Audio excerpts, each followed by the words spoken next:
One of the most fundamental distinctions in statistics is between qualitative and quantitative data. Understanding this distinction is crucial because it determines which statistical methods are appropriate for your analysis. Qualitative data.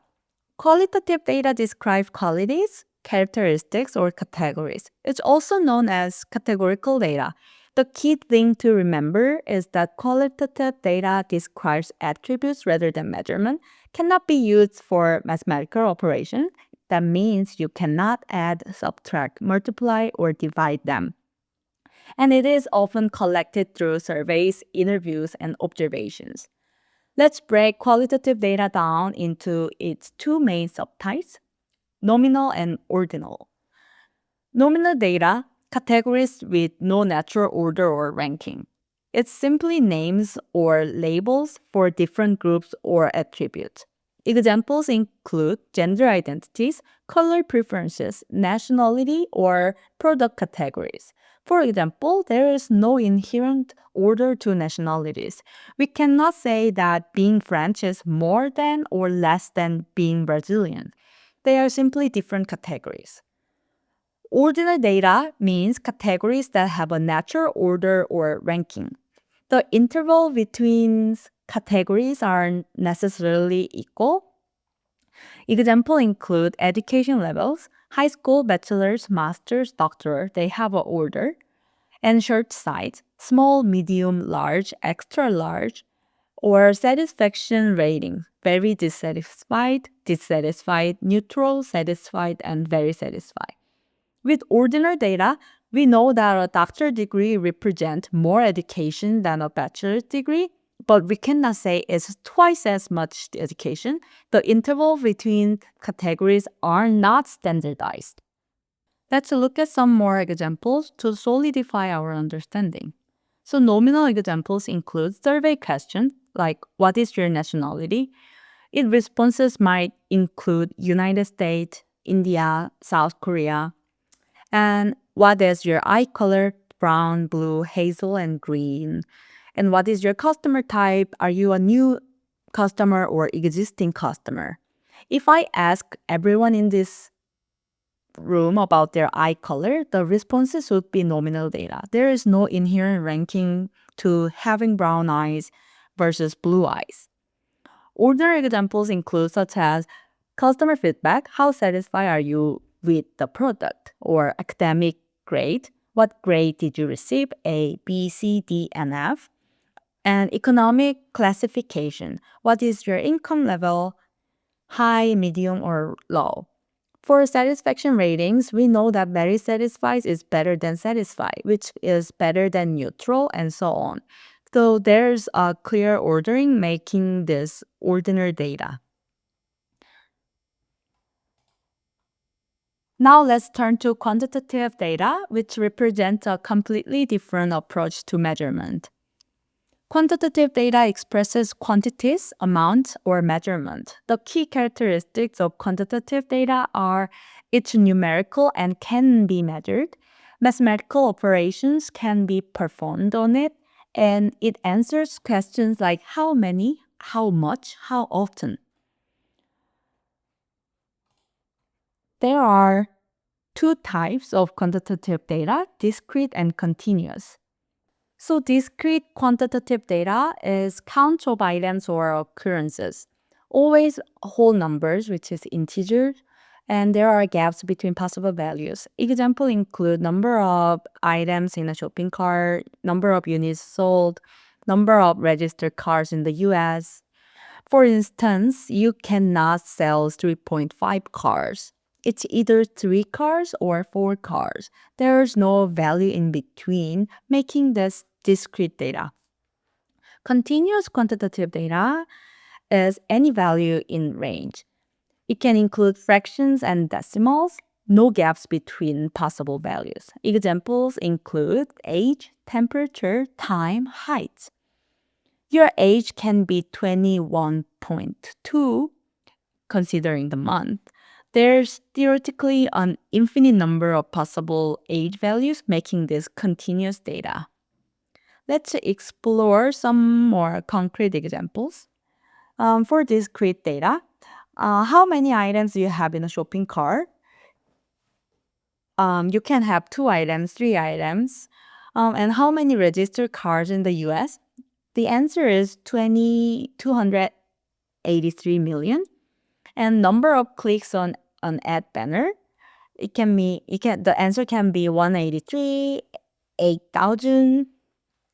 On the other hand, continuous examples are like how long did you spend watching a video in minutes? You can watch it 4.5 minutes, 12 whole minutes, or 20.3 minutes. What is your age? 12 years old, 20.5 years old.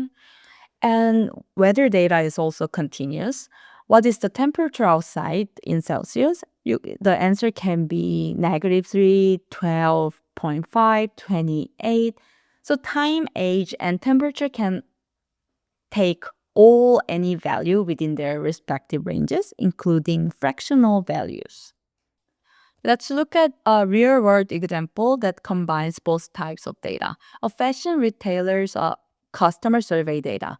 In this data set, we have sex, nationality, education level, age, height, number of purchases, purchased items, purchased size, satisfaction level. Qualitative and nominal data is sex, nationality, purchased item. And qualitative and ordinal data is education level, purchased size, satisfaction level. Quantitative discrete data is number of purchases, and quantitative continuous data is age and height. Understanding which type of data you're working with is really important because it determines what summary statistics are meaningful and what visualizations are appropriate and what analytical method can be applied. And there are 4 levels of measurement. We call it NOIR. Now that we understand the basic types of data, let's introduce a more nuanced framework. This classification system provides a finer distinction of measurement levels that's incredibly useful when deciding how to analyze your data. So, nominal data, we already covered this, categories with no inherent order. And ordinal data, we also covered this as well, category with meaningful order. But there are interval and radial.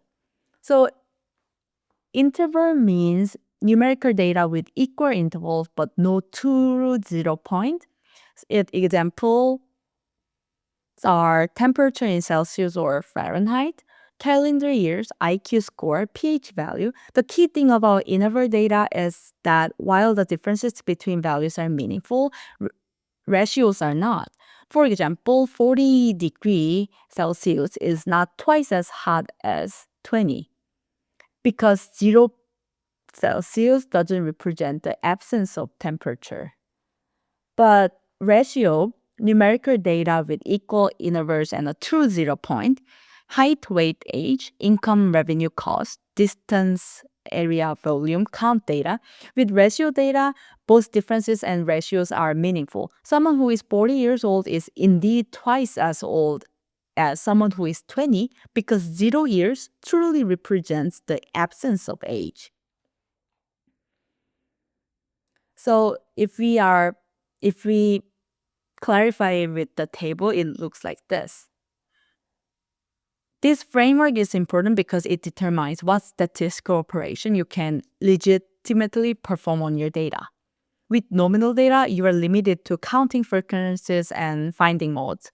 With ordinal data, you can also find medians and percentiles. With interval data, you can calculate means and standard deviation. With ratio data, you can perform any arithmetic operation, including meaningful ratio and percentages. Let's go over some examples to ensure we understand these distinctions.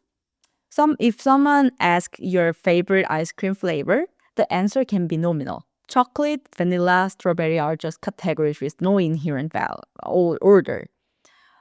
If someone asks you to rate them in stars, it is ordinal.